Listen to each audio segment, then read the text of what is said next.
ఈరోజు ఆంధ్రప్రదేశ్ రాష్ట్ర ప్రజలు అలాగే ఆదోని నియోజకవర్గ ప్రజలు 5 ఏళ్లుగా కోటి ఆశలతో ఎదురు చూస్తున్నటువంటి ప్రభుత్వం అలాగే శాసనసభ ఈరోజు కొలువు తీరింది. శాసనసభలో మొదటిసారిగా అడుగుపెట్టినటువంటి మా జనసేన పార్టీ అధ్యక్షుడు పవన్ కళ్యాణ్ గారికి ఆదోని నియోజకవర్గ జనసేన పార్టీ తరఫున మా హృదయపూర్వక శుభాకాంక్షలు తెలియజేసుకుంటున్నాం. దాంతోపాటు ఈ రాష్ట్రానికి ముఖ్యమంత్రిగా ఈరోజు శాసనసభలో అడుగుపెట్టినటువంటి నారా చంద్రబాబు నాయుడు గారికి కూడా శుభాకాంక్షలు తెలియజేసుకుంటున్నాము. అలాగే మా ఆదోని నియోజకవర్గంలో ఒక చరిత్రను తిరగరాసి తెలుగుదేశం పార్టీ జనసేన పార్టీ మద్దతుతో ఈరోజు బీజేపీ పార్టీ అభ్యర్థిగా కూటమి అభ్యర్థిగా ప్రజల మన్ననలు పొంది ప్రజల మనసులను గెలిచి ఈరోజు శాసనసభలో ప్రమాణ స్వీకారం చేసినటువంటి డాక్టర్ పార్థసారథి గారికి ఆదోని నియోజకవర్గ జనసేన పార్టీ తరఫున మరియు కూటమి పార్టీల తరఫున నా హృదయపూర్వక శుభాకాంక్షలు తెలియజేసుకుంటున్నాం. ముఖ్యంగా ఈ మీడియా ముఖంగా నేను తెలియజేసేది ఏమంటే, చంద్రబాబు నాయుడు గారు గత 5 ఏళ్లలో వైసీపీ పార్టీ అధికారంలోకి వచ్చిన తర్వాత శాసనసభ అనేది ఎప్పుడు కూడా వ్యక్తిగత దూషణలకు ఒక కేర్ ఆఫ్ అడ్రస్గా మారకూడదు. అది ఒక దేవాలయం లాంటిది.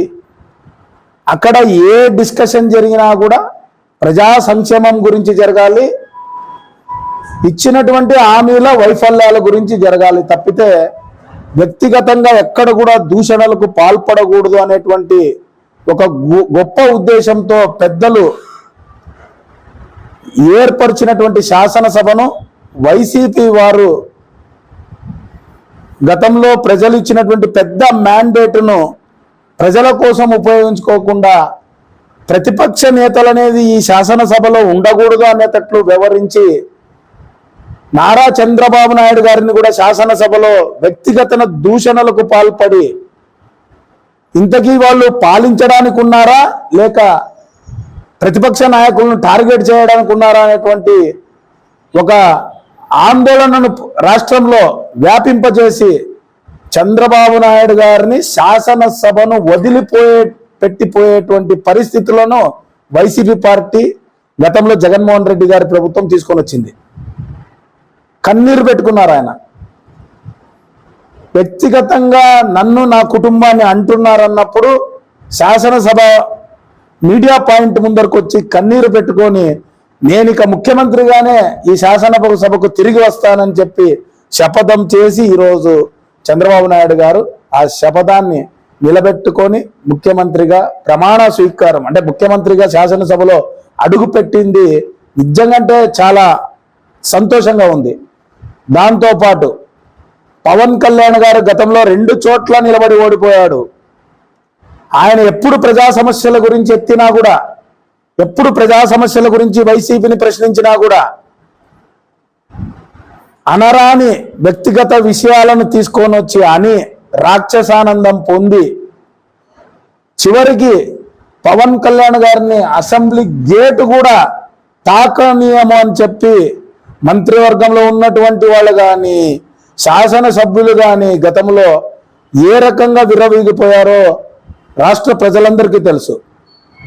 ఈరోజు గేటు పవన్ కళ్యాణ్ గారిని అసెంబ్లీ గేటు తాకనీయము అన్నోళ్ళంతా వాళ్ళ ఇంటి గేటు లోపల ఉండిపోయినారు. పవన్ కళ్యాణ్ గారు ఈరోజు దర్జాగా ఆ గేట్లో అడుగుపెట్టి అసెంబ్లీలో ఈరోజు అడుగుపెట్టి ఈరోజు మళ్ళీ ఎమ్మెల్యేగా ప్రమాణ స్వీకారం చేశారు. నేను ఇదేదో అహంకారంతో చెప్తున్నటువంటి మాట కాదు. ఇప్పటికైనా కూడా రాజకీయం చేయాలనుకునే వాళ్ళలో మార్పు రావాలి.